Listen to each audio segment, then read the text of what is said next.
Welcome to Unleash Leadership, the podcast where bold leaders and changemakers come together to share their stories, strategies, and insights for creating a lasting impact on society. Carla Blanco is your host. For over 28 years, she has been navigating the complexities of the corporate and government worlds, a journey that's taught her that authentic leadership isn't just about climbing the ladder. It's about lifting others as you rise. Along the way, she uncovered the unwritten rules that drive success, the ones no one tells you about, but that can define your career and legacy. On this podcast, she'll sit down with extraordinary guests from around the globe, leaders, visionaries, and innovators who are leaving their mark on the world. Together, they'll explore their journeys, uncover their tips and tricks, and dive into the challenges they've overcome to inspire you to excel in whatever you're facing. Whether you're climbing the corporate ranks, building your personal brand, or leading change in your community, this podcast is your space to grow, learn, and unleash the leader within. So grab a notebook, get ready to take action, and join us on this journey to unleash our leadership potential.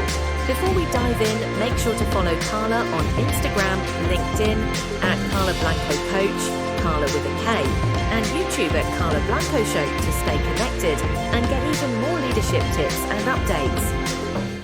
Hoy me honra presentarles a Adrián García, quien es un destacado empresario y líder tecnológico costarricense, reconocido por impulsar la innovación en Centroamérica.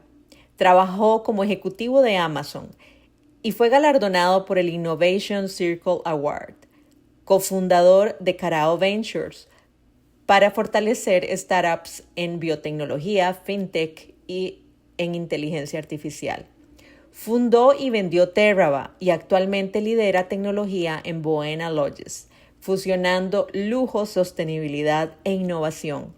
Es mentor, miembro de juntas directivas y defensor de la conservación, la educación y la democracia. Forma parte del Aspen Global Leadership Network. Adrián, bienvenido. Es un honor tenerte aquí. Adrián, contanos quién es Adrián, hablarnos sobre tu familia, cómo evolucionaste, qué cosas marcaron tu liderazgo. Claro, muchas gracias, Carla. Adrián García, aquí estamos sentados en Romoser. La mayoría de mi vida he vivido por aquí, Romoser, Escazú, partes periféricas de la ciudad de San José, Costa Rica. Menciono la geografía porque el colegio que yo estudié, escuela, colegio, kinder, es el colegio alemán, el colegio Humboldt, que queda por aquí cerca en Pavas, a la par de la embajada americana, y fue uno de los lugares que marcó mi vida, aunque no lo supiera, ¿no? Los alemanes son como malentendidos en cierto sentido porque piensan que son todo rigidez y todo así, pero no. Los alemanes o los suizos o ciertas culturas son más rígidos pero en menos cosas, ¿verdad? Los latinos creo que somos al revés, creemos que tenemos un montón de reglas pero somos muy poco rígidos en seguirlas. Entonces eso de ahí marcó realmente y marca a alguna gente que está en ese lugar o un lugar parecido donde te da ciertos elementos de disciplina, de respetar la autoridad, de seguir un plan de largo plazo, de lograr un objetivo de una manera más sistemática, yo diría, es una de las cosas que pudimos agarrar de ese lugar, yo creo, sí, sí. Yo tengo 3 hijos, Antonio, Elena, Constanza, y mis papás que viven por aquí cerca, tengo una hermana, Carolina, que también es emprendedora y pues aquí por dicha gozando de plena salud. Contanos de esa compañera de vida que hizo una gran diferencia en un evento de salud que tuviste hace poco. En enero me dio una cosa rarísima que se llama Guillain-Barré, síndrome de Guillain-Barré, es creo que un apellido de alguien que lo descubrió, francés, algo así, donde es una enfermedad autoinmune, le puede dar a cualquier persona por múltiples razones, una bacteria, un virus común, y básicamente el cuerpo se confunde y en vez de atacar el virus o la bacteria que tenés, sí lo hace, pero continúa atacando tu sistema nervioso, el propio cuerpo atacándose a sí mismo. Es una idea muy rara, difícil de pensar, Sí, que tu procesar. cuerpo se está atacando a sí mismo al punto que te puedes morir, ¿verdad? Que te puedes como infligir mucho dolor. Y bueno, por dicha lo atajé, fuimos al doctor, me dijo que pensaban que era. Ahora lo cuento muy tranquilo, pero fueron 2 semanas de hospital, cuidados intensivos, muchas medicinas especializadas, doctores, exámenes, no dormir, y por suerte pude detener esa enfermedad y hoy, 6 meses después, con mucha terapia y mucha ayuda, ya estoy, como dice mi hijo Antonio, al 101%, o Qué sea, lindo. recuperado y un poco con mucha disciplina y toda una dosis de gran fe en Dios, pues, de uno poder recuperarse de manera plena, ¿verdad? Y volver a las funciones familiares de trabajo bien. Pero sí, sin el apoyo de Flavia primero y luego la familia, padres, hermana, amigos y otros, qué difícil alguien que no tiene esa red de apoyo que yo tuve pues sí, la gran dicha de tener y amigos que preguntaban y a veces en los momentos de más dolor que alguien te contara alguna buena noticia o recibir un mensaje de alguien que no habías hablado por mucho tiempo, creo que me, me, me causó mucha satisfacción. Gente que me contaba creo que pensaban seguro que me iba a morir, no sé, pero bueno, tal vez sí, casi me, hubiera sido un poco una posibilidad como gente, y hablando de liderazgo, que me contaba de qué manera había tocado su vida cuando fui profesor en INCAE, Blasit, estudiantes me escribían, hey, profe, ¿qué? ¿Cómo estás? Espero que bien, que se recupere. Y yo decía, esta persona ahí, qué bueno, que se recuerda de mí y algo positivo me menciona que le pudo influenciar en su vida, eso es algo pues lindo de pensar, sí. Muchas gracias por compartir, Adrián, porque la vida es realmente frágil y muchas veces creemos que somos inmunes y que estamos aquí por mucho tiempo, pero estos retos nos hacen repensar ciertas cosas y relaciones. Nos hablabas de la disciplina del Humboldt y de esas culturas, pero también nos hablabas de la familia, la colaboración, que es parte de tu marca personal, porque te vinculas muy bien con los demás, tenés una gran influencia y además sos muy innovador. Y entonces, a pesar de que has tenido diversidad de experiencias, esos valores son consistentes en tu esencia de liderazgo. Contanos un poquito sobre tus experiencias laborales, sobre, bueno, fuiste cofundador de Carao Ventures, también fundaste una empresa que luego vendiste y luego estuviste en una gran corporación mundial como Amazon. ¿Cómo se mezcla todo eso y cómo viviste tu esencia como líder y tus valores en cada una de esas experiencias y cómo te enriquecieron? Claro, gracias. No, yo me considero tremendamente afortunado porque estuve la primer gran parte de mi vida profesional en un lugar que se llama Mesoamérica, que había en ese momento que yo estuve, y era una oficina grande, yo creo que éramos como 40 personas, en una época de Centroamérica que había muchas transiciones generacionales, transiciones de empresas locales, regionales de nuestra región Centroamérica que estaban vendiéndose a multinacionales, aprovechando oportunidades de expansión, todo eso. Entonces me dio primero la oportunidad de conocer Centroamérica, que pocos costarricenses tenemos, ¿verdad? La gente va más a Nueva York que Managua o que San Salvador.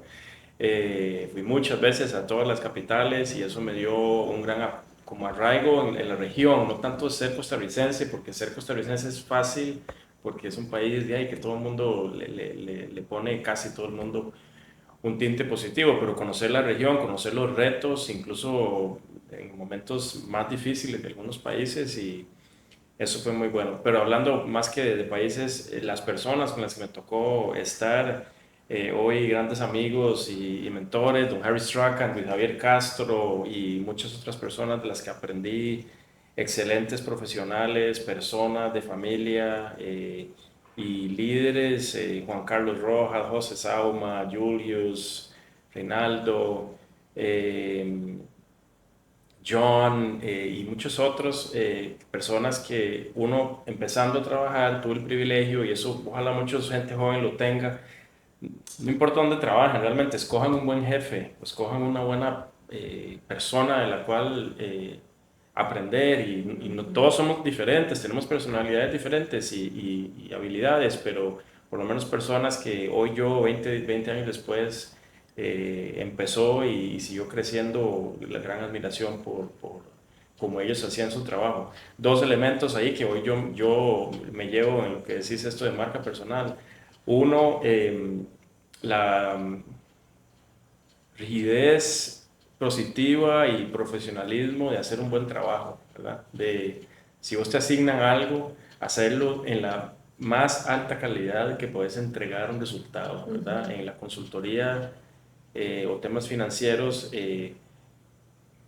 era increíble el nivel de inteligencia, de trabajo detallado, de análisis que se realizaba en ese lugar que yo trabajé, liderado por estas personas que mencioné, para finalmente entregar resultados de muy alta calidad, basado en mucha cabeza, mucho análisis, pero también mucha eh, rigurosidad en cómo entregar el mensaje, cómo se comunican las cosas, de qué manera, en qué momento, para lograr qué objetivo, ¿verdad? Fue una experiencia invaluable.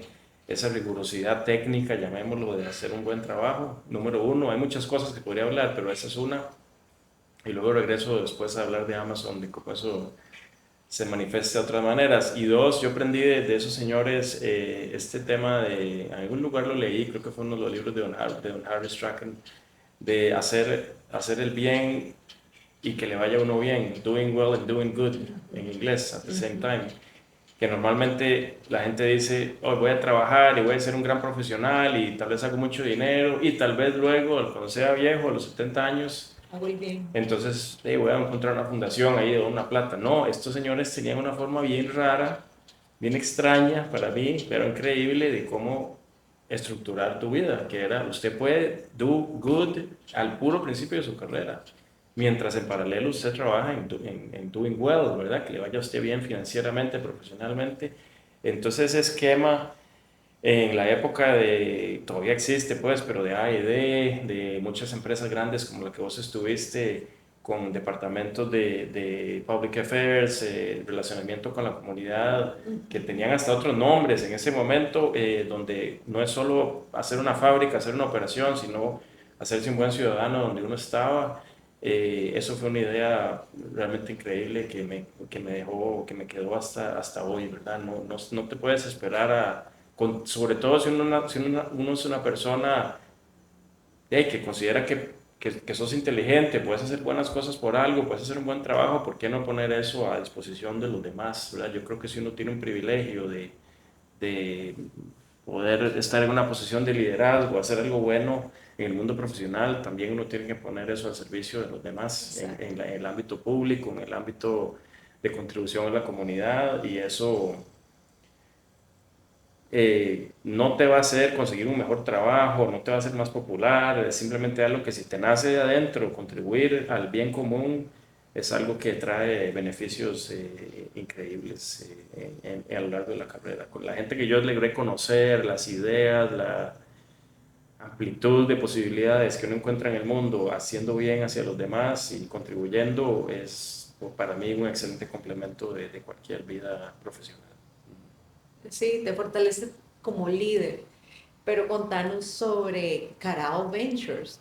Después de esa experiencia en Mesoamérica, decidiste lanzarte, cofundar Carao. Contanos un poquito de esa Sí, historia. después de que fue casi una década con unas, como dicen, mini vacaciones para ir a hacer un MBA a Estados Unidos, una maestría en administración, y ahora hablamos de ese lugar porque también tuvo gran impacto, con un buen amigo de ese momento en Mesoamérica decidimos hacer esta empresa, se llama Carao Ventures, que a mí me gustan mucho los árboles, creo que debería de haber estudiado botánica en otra vida. Y el carao, para los que lo conocen, es un árbol muy lindo que tiene unas flores muy bonitas que salen como en febrero o marzo por Guanacaste, sobre todo, pero también lo ves aquí en el Valle Central y tiene una vaina de semillas muy dura, muy fuerte. y tiene como una miel que la gente a veces se toma. Esa miel huele horrible, pero porque tiene hierro y te ayuda como la gente que necesita como vitalidad. Entonces eso era, además que era un nombre corto, etcétera, la analogía de una estructura protectora de semillas, que algunas se vuelven árboles, algunas no.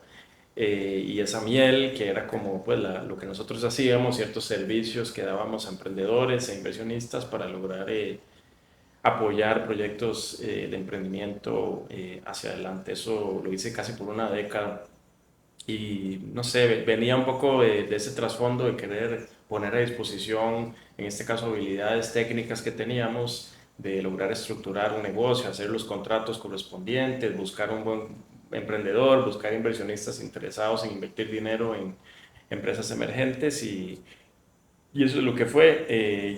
Yo me fui casi, sí, casi una década después, cuando se había cumplido el hito de hacer el primer fondo de capital de riesgo en Centroamérica, con financiamiento del BID, Banco Interamericano y el IFC, parte del Banco Mundial. Y creo que fue un gran aporte al ecosistema de emprendimiento en esa época, apoyar ciertos emprendedores que hicieron cosas muy, muy bonitas en software, en biotecnología, educación y otros sectores. Y bueno, fue creo que un trabajo bastante pionero en su momento para lograr impulsar ese sector en base a una serie de habilidades que teníamos. No era tanto por el amor al emprendimiento o hacer cosas nuevas, era que las habilidades técnicas que teníamos podían ponerse a disposición a este segmento, digamos, de financiamiento que no tenía empresas más profesionales, ¿no? Entonces, bueno, fue una época muy linda, muchos aprendizajes a nivel personal, liderazgo, como el mundo del emprendedor es un mundo muy difícil. A veces se romantiza, qué lindo, voy a ser emprendedor y voy a renunciar al trabajo y me voy a hacer millonario. No, realmente en algunas clases que yo daba, yo le decía a la gente, si usted lo quiere hacer por hacer dinero, olvídese. O sea, no es una buena motivación para ser emprendedor. Emprendedor es un estilo de vida, yo creo, una forma de ver la vida y tiene sus cosas buenas, lindísimas, si no le va bien, y sus cosas muy difíciles. El peso, hay mucha investigación sobre esto, el peso psicológico de tener que liderar una organización que puede morir en cualquier momento, que tiene plata limitada, que está haciendo algo nuevo que no se sabe si va a funcionar, que tiene que motivar a los empleados para que se dediquen a trabajar a una misión de algo que van a trabajar más horas, van a dormir menos, van a estar más estresados por definición y ganar menos plata que en un trabajo común y corriente. Entonces, cuando uno es un emprendedor, más allá de una persona, de un equipo de 5, 10, 100, 500, esos elementos tienen que lograr escalar para lograr que la organización continúe su camino, ¿verdad? Entonces, pero el peso que lleva el emprendedor, el fundador, los fundadores, es grande y por eso en Centroamérica pues ha costado, por otras razones, pues que salgan esos casos. En mercados emergentes es muy difícil lograr a cabo este tipo de proyectos emprendedores, sí. Pero bueno, desde Carao hiciste un poco lo que decía Harry, que es doing well, doing good, que pusiste tus habilidades y tus fortalezas al servicio de un ecosistema que se fortaleció. Y Terra vino después. Sí, Terra vino después. Yo tengo un muy buen amigo, Adrián Hidalgo, que había hecho una empresa de comercio electrónico.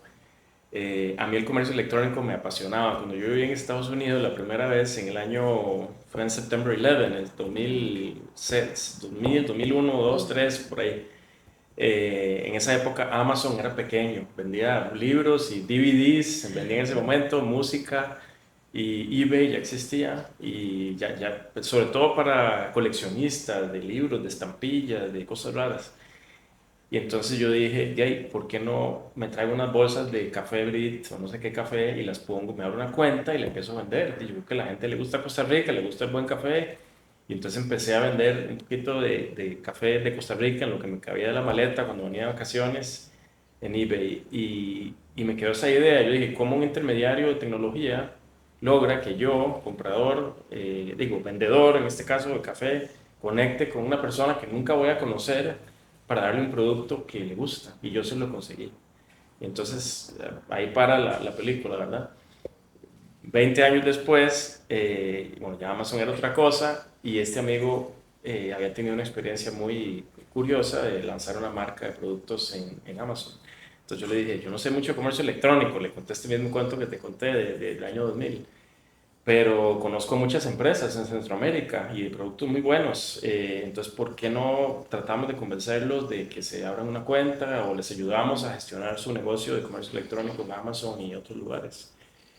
Y así empezó y lo interesante de esto es que como experiencia, y ahora hablamos un poco de la universidad, a veces el emprender no es tanto pensar demasiado y que tengo este plan y voy a hacer un plan de negocios, es simplemente empezar y hacer.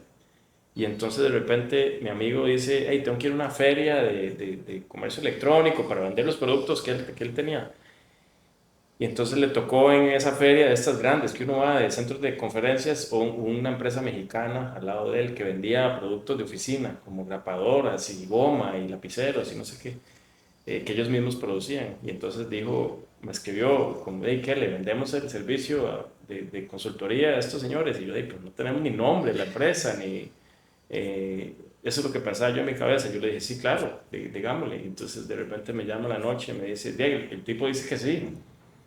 ¿Y cuánto le cobramos? Y yo, no tengo idea, la verdad. Entonces ya investigamos, no sé qué. Y entonces el primer cliente llegó antes que siquiera existiera la empresa. Oh, wow. No teníamos de entidad legal, ni rápidamente, por suerte hoy, hacer una entidad legal en los Estados Unidos, cuenta de banco, todo eso es facilísimo. Y empezamos y cada uno tenía sus cosas que estaba haciendo y pudimos, digamos, lanzar esta compañía con varias gente, ex empleados de Amazon de Costa Rica que vivían en lugares remotos de Costa Rica creo que fue en la época de la pandemia, sí.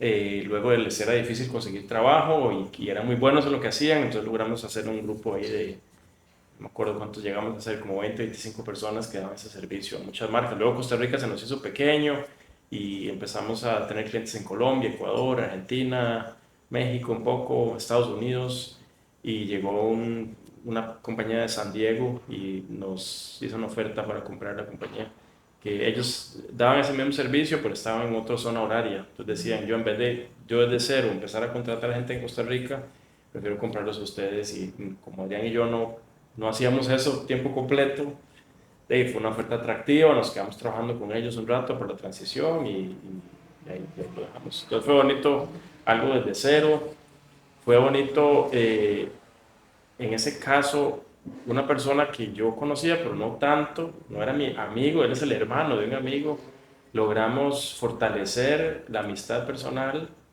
en base en hacer un negocio que tuvo un desenlace muy bonito y muy positivo, ¿no? Entonces el emprendimiento a veces es difícil, a veces hay mucha fricción, a veces hay cosas que no funcionan, pero a veces hay casos muy bonitos como este, ¿verdad? Como que Con un final muy feliz. con un final feliz y hiciste una empresa, diste trabajo a un par de docenas de gente, hiciste algo realmente innovador, gente que no vendía por comercio electrónico, nosotros le abrimos, los convencimos de que nos hicieran caso, de que vendieran en Amazon en Estados Unidos, y hoy en día han tenido ventas acumuladas de 10, 15, 20 millones de dólares en un canal que no sabían cómo funcionaba. Entonces tuvo al final un impacto positivo, mayores ventas, son mayores trabajos en nuestra región. La empresa en muchos casos vimos cómo el engranaje de una empresa vieja se empezaba como a mover para aceptar, absorber un proyecto innovador. Los proyectos nuestros llegaban al nivel de junta directiva. Era una cosita chiquitica, pero la junta directiva de muchas empresas a veces quería saber más cómo iba a funcionar y creo que tuvimos un impacto positivo incluso en muchas empresas muy grandes. Tuvimos de cliente al Grupo Éxito de Colombia, es uno de los retailers más grandes allá, y a Falabella de Sudamérica, que buscaron por toda Latinoamérica quién sabía supuestamente esto de Amazon y nos contrataron a nosotros, una empresita virtual. Siempre fuimos virtual, por cierto, nunca tuvimos oficina, incluso antes de la pandemia. En cuanto a liderazgo, ¿no? De cómo uno a veces atrae o lidera equipos de forma totalmente remota. ¿Y cuál es el mayor reto que tuvieron y la mayor satisfacción con eso de equipos remotos? Eh, la mayor satisfacción fue poder conseguir gente muy buena y que a ellos les gustaba mucho su trabajo, pero manteniendo sus dinámicas personales y familiares intactas. Teníamos gente en Limón, en Naranjo, en Coronado, Creo que incluso gente hasta fuera de Costa Rica que contratamos y podía seguir haciendo lo que le gusta con una dinámica coordinada con las herramientas modernas de colaboración y con los que estaban en Costa Rica sí había que hacer un evento, nos gustaba pues hacer un evento personal, digamos, en verse las caras de vez en cuando para que no se vuelva Para algo conectar. tan virtual, ¿verdad? Ujú. Me parece extraordinario, pero ahora estás coliderando Boena Lodge. Contanos, cómo transicionaste de todo este mundo. Bueno, y en Boenas, ¿es Boena o Boenas? Boena, gracias. En Boena también vincular la parte de tecnología con la parte de hoteles de lujo, pero con unas experiencias muy enfocadas en la sostenibilidad y en el medio ambiente. Ujú. Entonces, contanos cómo fue la transición, por qué estás ahí y qué es lo que más disfrutas. Sí, perfecto. Sí, Bovena es increíble. Bovena, por cierto, es una palabra Cavécar, del territorio Cavécar, donde está uno de nuestros hoteles, Pacuare Lodge, que significa, no necesariamente se traduce a bueno en español. Por cierto, el lenguaje Cavécar es un lenguaje hablado, nada más, no es un lenguaje escrito. Entonces tiene hasta una pronunciación que yo no la puedo hacer. O sea, le pregunta a alguien uno del territorio y se lo puede decir muy elocuentemente, pero significa como estar bien a nivel de salud, como no significa wellness o well-being en inglés, sino que significa como estoy bien de salud física y mental, ¿verdad? Entonces era un nombre bonito y que representa la Qué experiencia bonito. que uno da en los hoteles. Antes de eso te iba a contar de Amazon, Perdón, sí. y luego, ¿verdad? Comercio electrónico, pasé a comercio electrónico, digamos, el mismo mundo, y luego hotelería. El Amazon fue increíble. Yo hice como la carrera al revés, ¿verdad? Normalmente la gente empieza en una multinacional y luego tal vez se hace emprendedor. Yo lo hice como al revés. Terminé a los 40 años en Amazon Costa Rica, en un equipo global que veía los proyectos de exportación. Increíble ejemplo de liderazgo de Jeff Bezos o cómo una compañía se organiza alrededor de principios, de leadership principles, ¿verdad? Que no es una serie como tal vez en Latinoamérica de reglas y leyes y reglamentos y cosas que uno medio sigue, sino son, creo que son menos de 2 docenas, se me olvidó el número exacto de principios de liderazgo, de cómo tienes que hacer tu trabajo todos los días, ¿verdad? Y cómo una compañía de millones de empleados logra tener cohesión, logra tener coherencia en el quehacer de funciones muy diversas en una compañía de comercio electrónico basado en esos leadership principles. Muy interesante experiencia, un par de años estar en ese lugar tan grande, pero que se movía como un startup, como una empresa, digamos, pequeña, como si fuera todavía los inicios. Amazon tuvo sus cambios, luego de la salida de Jeff Bezos y eso bajó a todos los países y bueno, creo que fue la oportunidad de hacer algo diferente. Pero antes de pasar a Buena, me gustaría que nos contés, porque es muy interesante y es difícil lograr tener una serie de principios de operación y que todas las personas, una empresa tan grande, sigan esos principios. ¿Cómo fue tu integración como ejecutivo cuando llegaste a Amazon? Fue durante la pandemia, por cierto, y yo tenía esta experiencia de comercio electrónico y buscaban en Estados Unidos, empresas de tecnología le llaman Program Manager, ¿verdad? Que es una especie como de gerente de proyectos para llevar a cabo funciones de un equipo grande de ventas a nivel mundial en los países que Amazon vende, pero no tiene bodega, como Costa Ujú, Rica ujú. o Argentina o varios otros. Entonces había que coordinar múltiples grupos de transporte, de servicio al cliente, de finanzas y muchos otros para finalmente dar una experiencia óptima hacia el cliente final. Eh, ¿Cómo funcionaban los principios de liderazgo? Sí, es que los tenía todo el mundo como pegados en la pared y eran más que como se imaginarse a Jeff Bezos ahí diciéndote algo así, no, era como cosas muy prácticas y aplicables a tu día a día. No todas, pero algunas uno decía, ah, mira, esto tiene que ver con este principio. Como ciertas como no quiero entrar a temas religiosos, pero como mandamientos Sí. que uno decía, no robar, claro, no robar, o sea, era como parecido, era como ciertos principios que podían servirte en tu día a día para poder realizar tus funciones. Entonces, muy interesante versus métase a las reglas y lea la ley número 7524 y siga eso, Exacto. ¿verdad? Muy interesante experiencia y por eso creo que se hizo tan grande esa empresa y sigue creciendo porque logró escalar su modelo basado en esos leadership principles, por lo menos a nivel de líderes era lo que uno era evaluado bajo esos leadership principles y uno era también un poco como un proceso de autodescubrimiento, ¿verdad? Que uno era bueno en algunas y no tan bueno en otras. Uno rápidamente te ubicabas en algunas que efectivamente eras bueno y algunas que podías mejorar, pero sabías que no ibas a ser, digamos, no iba a ser tu fortaleza principal. Eso fue Amazon muy, muy interesante y yo para gente joven también recomiendo en alguna época de la vida trabajar en una multinacional eh, porque las dinámicas de tener una estructura grande, tener que alinearse con otra gente, tener que manejar a tu jefe para arriba, manejar tu equipo para abajo, si tienes uno, negociar con equipos paralelos, recursos que necesitas para algo que estás haciendo, creo que es una experiencia muy, muy valiosa y Costa Rica, por suerte, pues hay mucha oportunidad de compañías de este tipo que operan desde aquí, ¿no? Y luego la gente que hace a veces carrera internacional. Pero sí, para mí fue muy increíble estar en un ambiente como si fuera un startup, pero una empresa de millones de empleados. Imagínate el potencial de que un gobierno funcione así, Sí, que tenga exacto. más que leyes y reglamentos, unos principios generales con los cuales uno hace el trabajo de todos los días, ¿verdad? Eso fue muy, muy interesante. Y bueno, la experiencia en tecnología me lleva al turismo,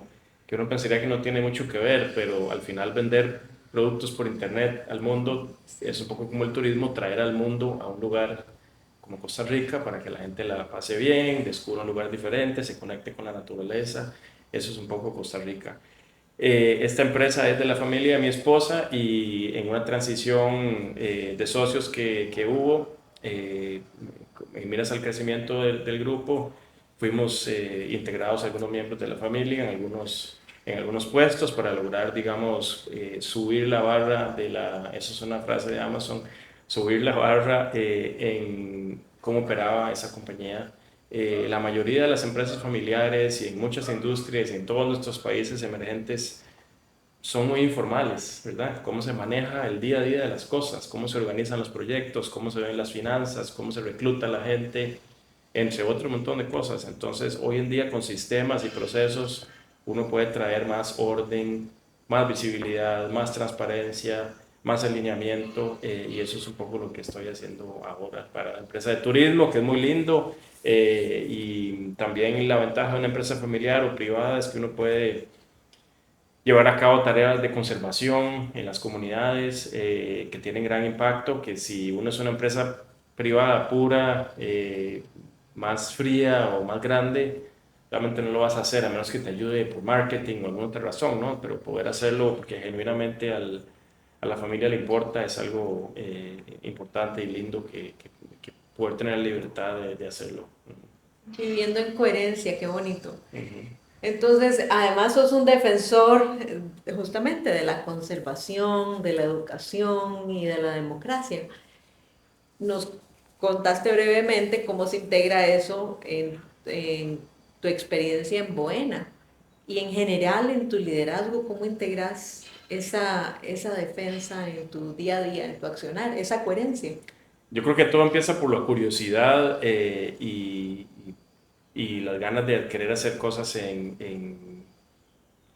querer hacer cosas versus pensarlas, ¿verdad? Breve paréntesis ahí, yo tuve el gran privilegio de estar en una universidad que se llama MIT, Instituto de Tecnología de Massachusetts, por casi cualquier ranking que puedes ver es la mejor universidad del mundo. Más allá de eso, el consejo más grande que alguien me dio en mi vida lo tuve ahí, que aplica para casi cualquier cosa en la vida. Y no es una cosa de científico o premio Nobel de física, es que lo que importa es el accionar diario, es dar pequeños pasitos para acercarse a una meta que uno tiene versus ponerse a programar o diseñar algo en el papel por demasiado tiempo, ¿verdad? Entonces en el logo de MIT lo que dice abajo es en latín, men et manus, es como mind and hand, como mano y acción, ¿no? Entonces es como estar pensando, pero a la misma vez estar actuando sobre lo que estás haciendo. Entonces, regresando a tu pregunta y este tema de conservación y coherencia, uno empieza por la curiosidad, pero finalmente tenés que hacer algo en la vida real, ¿no? Empezar a diseñar un proyecto. ¿Te importa la conservación de los árboles? Bueno, voy a hacer una alianza con una universidad porque queremos hacer este proyecto, porque vamos a hacer este objetivo. Entonces, en las comunidades que estamos, como Monteverde, Tortuguero y otras, es importante que a uno lo vean como alguien más que un jefe que está pidiendo resultados, que está manejando proyectos, presupuestos y que genuinamente, personalmente te importa alguna causa y no puede ser todo, ¿verdad? En mi caso personal es un poco educación, conservación, democracia. Otros serán otros temas, digamos, más ambientales, manejo de residuos, temas indígenas, no sé, cada uno tiene sus intereses. Y si uno los puede transmitir y tiene el vehículo, la plataforma para poder hacer proyectos y que esos proyectos escalen, pues es importante pues hacerlo, ¿no? Y tomar esa oportunidad. La gente aprecia esa sinceridad y coherencia en que uno quiere hacer el bien, quiere hacer las cosas más allá de tu trabajo en el día a día y que finalmente eso va a tener un beneficio en el lugar donde uno trabaja. No es algo que te va a dar más profits o más ganancias en tu negocio, no es algo que como profesional te va a hacer que te suban de puesto, no, es algo que a algunos tenemos un llamado de hacer el bien, hacer las cosas por la comunidad, por los demás y si tienes la plataforma, las capacidades y el liderazgo para hacerlo, pues ojalá se haga, ¿verdad? Y por último, a mí me gustaría estar en el sector público en algún momento, o sea, uno creo que estas cosas finalmente en el gobierno es donde escalan, donde toman tamaño, donde se pueden hacer más grandes y creo que los que tenemos la capacidad de poder hacer algo en el mundo profesional o personal con cierto impacto, hay que poner eso al servicio de los demás en el gobierno en algún momento, porque se necesita gente buena, se necesita gente honesta, se necesita gente que esa rigurosidad técnica que yo hablaba al principio de Mesoamérica se pueda poner a funcionar en algo que sea difícil, que sea complejo y que la gente que esté tal vez no sea la apropiada, ¿verdad? No me gusta la política per se, sino poco como hacer las cosas en un vehículo más grande, que el vehículo grande es el gobierno al final, en cualquier país. Depende cómo veas la política, porque si la Mm. ves como influencia positiva para escalar tu propósito, porque al final el propósito es poner los talentos de uno al servicio de los demás, y creo que es parte de lo que quisieras. Has acumulado muchísima experiencia que podrías poner al servicio del país, así es que... Sí, que a veces no es solo como de buena actitud y querer hacer las cosas bien y no, eso está bien, pero necesitas tener las capacidades, la posibilidad de lograrlo, ¿no? Si yo quiero que gane el Mundial de Fútbol Costa Rica, no es solo que yo me apunto al equipo de fútbol, porque hay unos mucho mejores, yo no juego nada de fútbol, soy pésimo, pero es cuestión de, en el momento que sabes que puedes cumplir un rol positivo en algún lugar, uno debería poder tomar esa oportunidad, como me pasó ahora en hotelería y buena, creo que en esta empresa y en la industria en general hay una gran oportunidad de subir la barra en cómo se operan las compañías, más eficiencia, más estandarización en las finanzas, más tecnología para que la gente reserve más fácil, más seguridad para el tema de pagos, no sé, muchas cosas que en esta empresa y en toda la industria se necesitan. Entonces creo que algunos líderes emergentes que ya vemos en industrias tradicionales como el turismo, creo que pueden tener un gran impacto en la competitividad de la industria como un todo. Muchas gracias, Adrián. Y para ir cerrando, un consejo que le darías a líderes emergentes que quieran arrancar su emprendimiento y al final nos contás qué significa Unleash Leadership para vos. Sí, creo que un poco lo que hablaba anteriormente de no lo piensen tanto, ¿verdad? Tampoco llega un momento eureka, como piensa la gente, como, uy, me cayó una manzana en la cabeza como Newton y inventé la gravedad. No, es como esto me lo decía don Harry Strachan también, ubíquese en una plataforma, en un lugar, en un ambiente donde usted a partir de ahí puede ser que le surja una idea, conozco una persona que va a ser su futuro socio o consejero, amigo, porque la creatividad o curiosidad, innovación, de querer hacer algo diferente, no funciona en el aislamiento, siempre funciona en combinación con alguien o algo o algún ambiente que usted lo hace empezar, ¿verdad? Entonces, buscar un buen jefe es algo excelente. Buscar un buen jefe versus buscar un buen trabajo son dos cosas diferentes. A veces Exacto. coinciden las dos, ojalá, pero a veces, especialmente en las etapas previas de carrera, trabajar con alguien bueno es algo, digamos, valiosísimo. Pero ubicarse en ese ambiente, en esa plataforma, en ese lugar donde tal vez yo termino a partir de ahí, en esa tierra fértil, encontrando un inicio para empezar una empresa, para no necesariamente todo es emprendimiento, ¿no? Pero encontrar un camino positivo para alguna etapa futura de su vida. Tal vez ni siquiera va a ser la etapa inmediata. Ven cómo me pasó a mí el cuento de comercio electrónico. Fue como 20 años después que terminó eso en un emprendimiento, ¿no? Y por último, sí, el accionar, el actuar, el hacer cosas. A veces eso te juega un truco porque, bueno, según esos tests de personalidad, yo soy bueno para empezar cosas, no necesariamente para continuarlas, ¿verdad? Entonces también uno, hablando de Unleash Leadership, yo creo que uno está en un camino como este libro que tengo aquí, el Siddhartha, que no lo he leído, de un camino muy interesante que tuvo una persona. El camino de autoconocerse es para toda la vida y uno va cambiando en la vida conforme le pasan cosas como las que yo conté. Entonces la posibilidad en algún momento o varios momentos en tu carrera y en tu vida de poder decir, pucha, tengo esta cosa bajo control, yo me conozco bastante bien, sé lo que puedo hacer, sé lo que no puedo hacer, sé lugares donde quiero estar, donde lugares donde no quiero estar, donde no soy tan útil y en ese autoconocimiento poder como estar en el momento donde el entrenador te llama a la banca, el entrenador de la vida, es como decir, bueno, ok, Carla, te toca. A vos te tocaron retos muy importantes en la vida personal y profesional y creo que a todos nos toca, ¿verdad? Pero en mi propia explicación del concepto de Unleash Leadership es el momento que te llaman de la banca, de la vida, para ahora sí, te toca hacer esto. A veces es en el momento menos esperado.